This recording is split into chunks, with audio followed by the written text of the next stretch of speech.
ஒரு பக்கம் ஒரு ஆளு 2 இடத்துல போட்டி போடுறாரு. தோல்வி பயமா? இல்ல 2 பக்கத்தையும் கையில வச்சுக்கிட்டு சும்மா ஆட்சிய கலகலன்னு ஆட்டலாம் அப்படின்னு ஒரு நூதன முறையா அப்படின்னு தெரியல. இன்னொரு பக்கம் யாரு வந்து அவர்கள் ஜெயிக்கிறதுக்கு, அதாவது இப்ப இருக்கக்கூடிய முதல்வர் அவர்கள் ஜெயிக்கிறதுக்கு பெரும் உதவியா இருந்தாரோ அவரையே வந்து அவருக்கு எதிரா களம் நிறுத்தி இருக்காரு ஒரு பக்கம். இப்ப இந்த ஸ்ட்ராட்டஜி மூலமா விஜய் போட்டிருக்க மிகப்பெரிய திட்டம் ஒர்க் அவுட் ஆகுமா? இந்த 26 எலெக்ஷன்ல விஜய் அவர்கள் பிடிச்சிருவாரா? இந்த வேட்பாளர் பட்டியல் எப்படி அமைஞ்சிருக்கு அப்படின்றத பாத்துருவோமா?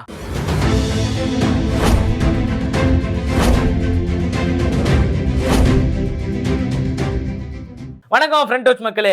இன்னைக்கு விஜய் அவர்கள் வந்து பாத்தீங்கன்னா வேட்பாளர் பட்டியல் 234 தொகுதிக்குமான வேட்பாளர் பட்டியலை அழகா ஒரே மேடையில அறிமுகப்படுத்திட்டார். இதுக்கு முன்னாடி சீமான் அவர்கள் அந்த மாதிரி பண்ணியிருந்தாரு.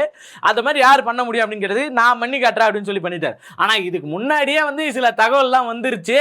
அதுல பெரம்பூர்ல விஜய் நிக்க போறாரு, அப்புறம் இன்னொரு பக்கம் விஜய் நிற்பாரு, திருச்சியில தான் கண்டிப்பா நிற்பாரு அப்படின்னு சொல்லியிருந்தாங்க. அப்புறம் வில்லிவாக்கத்துக்கு ஆதவ அர்ஜுனா, புஷியான டி நகரி, இப்படி ஏகப்பட்ட விஷயங்கள் எல்லாமே வந்துச்சு. அது எல்லாமே தகவலா சொல்லிட்டாங்க. முதல் அறிக்கையை விட்டாச்சு. அதுல இதுவரைக்கும் அறிவிக்காத ஒரு மெத்தட், புது மெத்தட்ல ஒன்று பண்ணது என்ன அப்படின்னா, இந்த வருஷம் தான் அதெல்லாம் நடந்திருக்கு. தனக்கு தானே அறிவிச்சுக்கிறது, ஒரு தலைவர் தனக்கு தானே அறிவிச்சுக்கிறது அது இருக்கும். எப்பவும் அதுக்கு நிகர் இல்லாம ஒன்று இருக்கும். இது வழக்கமான ஒன்று. ஆனா நம்ம ராஜ்மோகன் அண்ணன் இருக்காரு பாருங்க, நான் தான் எழும்பூருக்கான தொகுதி வேட்பாளர், வெற்றி வேட்பாளர், ஆட்சி பெற்ற வேட்பாளர், நான் வரேன் அப்படின்னு சொல்லி ராஜ்மோகன் அண்ணன் ஒரு பக்கம் தயாரா அப்படி சோறு கேட்டு வீட்டுக்கு வர்ற அளவுக்கு அவர் இருக்காரு. இன்னொரு பக்கம் திமுக நல்ல ஜட்டி காசிக்கு கொடுத்து ஓட்டு கேட்கறது இதெல்லாம் ஆரம்பிச்சிட்டாங்க. ஆனா இப்படி இருந்தாலும் இவங்களுக்கு மத்தியில விஜய் போடக்கூடிய திட்டங்கள் என்னென்ன அப்படின்னு பார்த்தீங்கன்னா, பெரம்பூர்ல விஜய் நிற்கிறாரு. பெரம்பூர் வந்து பார்த்தீங்கன்னா சென்னையே வந்து பார்த்தீங்கன்னா டிஎம்கேவோட கோட்டை, என்ன பண்ணாலும் அதை அசைக்கவே முடியாது. அப்படி இருக்கிற ஒரு சூழல் பெரம்பூர்ல கொஞ்சம் மாறி மாறி வரும். கொஞ்ச நாள் என்ன பண்ணுவாங்கன்னா டிஎம்கே ஏடிஎம்கே இப்படி மாறி மாறி வந்திருப்பாங்க. ஆனா 3 வாட்டி சிபிஎம் வந்து கையில வச்சுக்கிட்டு இருந்த ஒரு இடம் அது. ஏன்னா தொழிற்சங்கங்கள் நிறைய இருக்கக்கூடிய ஒரு இடம், தொழிற்சாலைகள் நிறைய இருக்கக்கூடிய இடம். அதனால அந்த இடத்துல சிபிஎம் ஒரு இடத்துல நல்லா ஸ்ட்ராங்கா இருந்துச்சு. தொடர்ந்து 3 வாட்டி வந்துச்சு. இந்த மக்கள் நல கூட்டணின்னு ஒன்று ஆரம்பிச்சு அதில் வச்சாங்க. பாவம் அங்கேதான் சறுக்கின்னு போயிட்டாங்க. என்ன பண்றதுன்னு தெரியாம போயிடுச்சு. இப்போ திரும்பவும் சென்னைக்கு திரும்பவும் கேட்டப்ப சிபிஎம் என்ன பண்ணிக்கிறாங்கன்னா, சென்னையில் ஒரு தொகுதி வேணும் அப்படின்னு சொல்லி கேட்டப்ப திருவொற்றியூர் பக்கம் கொடுத்துட்டாங்க. அங்கே டிஎம்கேவும் நல்ல ஸ்ட்ராங்கு, இன்னொரு பக்கம் சிபிஎம்மும் இடதுசாரிகள் ரொம்ப ஸ்ட்ராங்காக இருக்கக்கூடிய ஒரு இடம், தொழிலாளர்கள் ரொம்ப அதிகமாக இருக்கக்கூடிய ஒரு இடம் பார்த்தீங்கன்னா திருவொற்றியூர். அதனால் அந்த இடத்துல அவங்க ரொம்ப ஸ்ட்ராங்காக இருக்காங்க.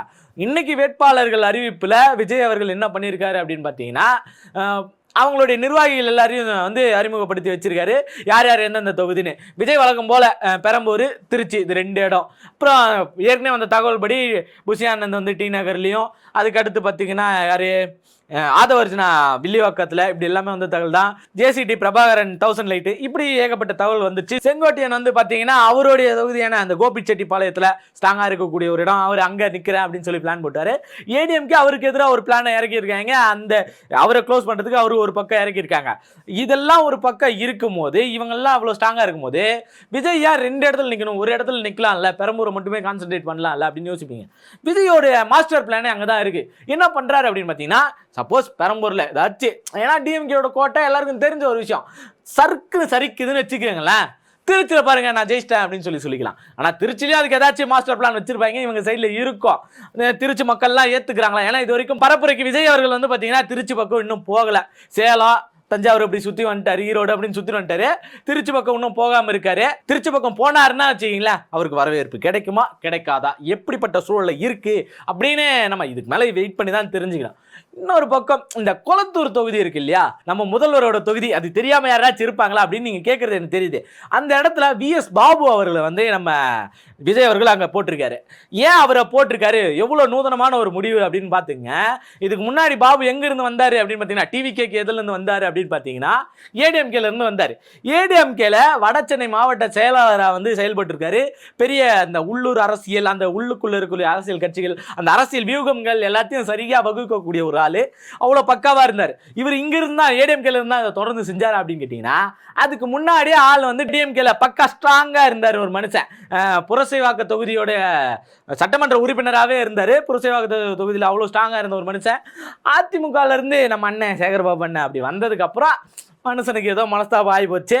அங்கிருந்து என்ன பண்ணிட்டீங்கன்னா அவரை பார்த்துருப்பா அப்படின்னு சொல்லி அவரை அங்கே அவர் இருந்த பதவியிலிருந்து விலக்கி விட்டாங்க. அப்படி விலக்கணும் தான் அவர் டக்குன்னு டென்ஷன் ஆகிட்டார். ஓ இப்படி பண்ணிட்டீங்களா நீங்கள், தாபார் நான் உனக்கு எதிராக செயல்படுறேன் அப்படின்னு சொல்லி கிளம்பிட்டார். ஆனால் இவர் நம்ம இன்னொரு முக்கியமான ஒன்று பார்க்கணும். இந்த கொளத்தூர் தொகுதியில் ஏன் அவரை நிற்க வைக்கிறாங்கன்ட்டு, ஸ்டாலின் அவர்கள் 2011 கொளத்தூர் தொகுதியில் முதல்ல போட்டியிடும் போது அவ்வளோ ஸ்ட்ராங்காக நின்று அவ்வளோ ஸ்ட்ராங்காக நின்று அவருக்கு சப்போர்ட் பண்ணி அவர் ஜெயிக்கிறதுக்கு முக்கியமான ஒரு காரணமாக இருந்து முக்கியமாக ஏகப்பட்ட உழைப்புகளை போட்ட ஒரு மனுஷன் வந்து விஎஸ் பாபு அவர்கள்.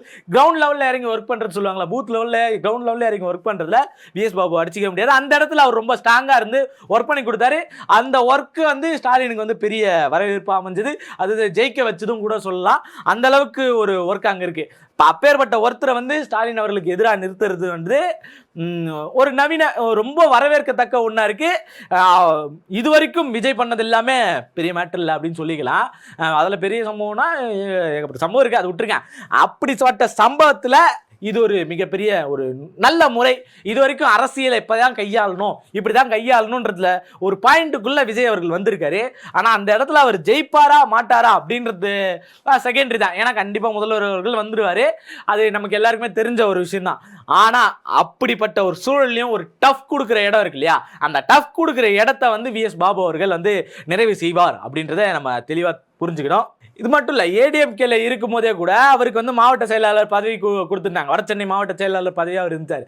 இதுக்கு முன்னாடி டிஎம்கேல இருக்கும்போது எப்படி அவர் சேகர்பாபு வந்ததுக்கப்புறம் அவரை வந்து அங்கேருந்து பதவி விலக்கம் பண்ணாங்களோ அதே மாதிரி இவருக்கு அப்புறம் அந்த திருமங்கலத்துலேருந்து மோகன் அவர்களை கொண்டு வந்து அந்த வட சென்னை மாவட்ட செயலாளர் பொறுப்பை கொடுத்ததும் இவருக்கு உடனே காண்டாயிட்டு அங்கேருந்து நம்ம கிளம்பிட்டு எடப்பாடிலாம் வந்து தலைமைக்கான தகுதியே கிடையாது, வழி நடத்தவே தெரியல, அவருக்கு அரசியலே தெரில அப்படின்னு சொல்லி போட்டு கிளின்னு கிழிச்சு விட்டு அங்கிருந்து கிளம்பி டிவிகேல போய் ஜாயின் பண்ணிட்டாரு.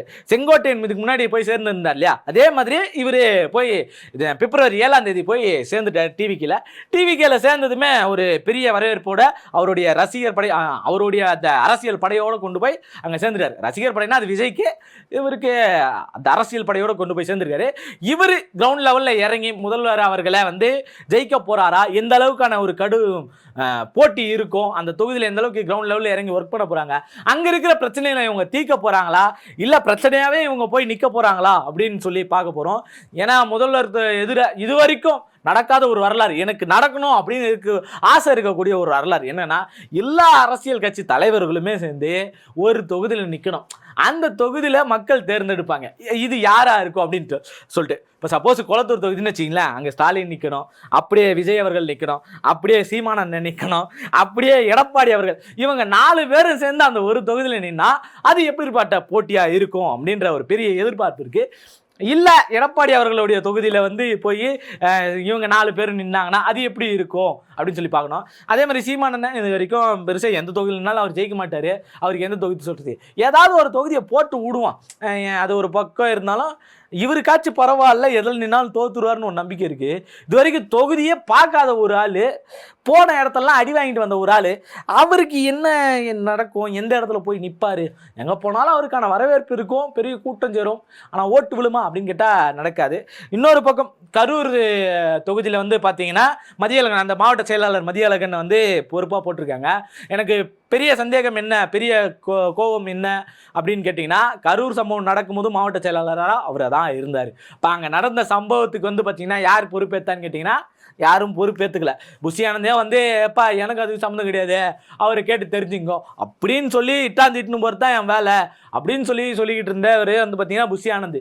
இப்படி இருந்தவர் ஒரு பக்கம், இன்னொரு பக்கம் அங்கே பொறுப்பில் நீங்கள் இருந்து பார்த்துருக்கணும், நம்ம ஆளுங்க யாரும் இறங்கி வேலை செய்யல அப்படின்னு சொல்லி மதியழகன் அவர்களை வந்து பதவி நீக்கம் செஞ்சுருக்கலாம், இல்லை அவருக்கு பொறுப்பு கொடுக்காம இருந்திருக்கலாம், இல்லை அவர் கூடுதலாக கவனிச்சுக்கிட்டாரா, இன்னி வரைக்கும் கவனிச்சுக்கிட்டு இருக்காரா அப்படின்ற தகவலை வெளியே சொல்லிட்டீங்க அப்படின்னா அது இன்னும் சிறப்பாக இருக்கும், அவர் ஜெயிக்கிறதுக்கான பாயிண்ட் எடுத்து கிடைக்கும். ஏன்னா நீங்கள் வெளியே சொன்னால் மட்டும்தான் தெரியும், மற்ற இடத்துலலாம் அப்படி கிடையாது. நீங்கள் அரசியல் காலத்தை பொறுத்தவரையிலும் வெளியே வந்து நாங்கள் இதெல்லாம் பண்ண போகிறோம் அப்படின்னு சொன்னீங்கன்னா நல்லாயிருக்கும். இதோடு சேர்ந்து நிறைய திட்டங்களும் சேர்ந்து சொல்லியிருக்காரு. அந்த திட்டங்கள்லாம் என்ன அப்படின்னு சொல்லிட்டு அடுத்தடுத்த வீடியோக்களில் நம்ம பார்க்கலாம். அது வரைக்கும் உங்களிடம் விடைபெறுவது நான் சுஜித்து.